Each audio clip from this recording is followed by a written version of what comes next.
अस्सलाम वालेकुम, welcome back to my channel Madrasi food. जी आज बना रहे हैं ड्राई बीफ बोटी। और यहाँ मैंने टिक्का लिया था हाफ़ के जी करीब, और जो है उसको मैं छोटी छोटी पीसों में छोटी बोटियाँ बना ली हैं। और यहाँ 4 टेबल स्पून मैंने योगर्ट लिया है और 2 टेबल स्पून जो है ये ग्रीन चिली पिसी हुई जो है मैंने ये यूज़ करूँगी मैं। और यहाँ मैंने जो है भुना हुआ कुटा हुआ जो है ज़ीरा ले लिया है हाफ़ टी स्पून के करीब। और फिर बोटियाँ इसमें शामिल कर रही हूँ मैं। छोटी छोटी बोटियाँ बनाई हैं ताकि जल्दी से ये गल जाए और बहुत ही जल्दी जो है ये कुक हो जाएगी।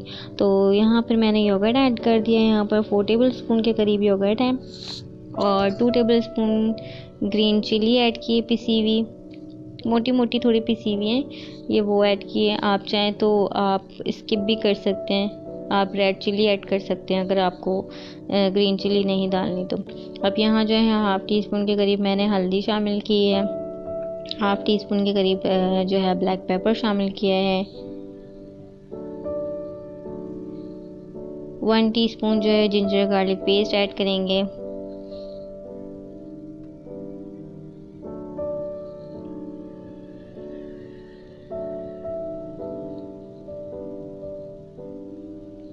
और किसी भी ब्रांड का आप कोई भी ब्रांड का यूज़ कर सकते हैं। टिक्का बोटी मसाला वो मैंने 1 टेबल स्पून यूज़ किया है। और इसको बस अच्छे से मिक्स करेंगे हाथों की मदद से। मिक्स करने के बाद जो है मैंने यहाँ पर हाफ़ टी स्पून के करीब नमक शामिल कर दिया है। थोड़ा सा नमक इसलिए शामिल कर दिया क्योंकि ऑलरेडी जो टिक्का बोटी का मसाला है उसमें भी नमक होगा, तो इसलिए मैरिनेट करके मैंने यहाँ रख दिया था।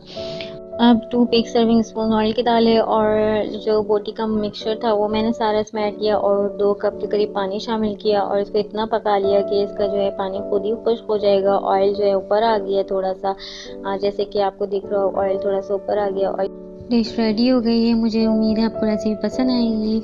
मुझे रखिएगा दुआ में याद। अल्लाह हाफिज़।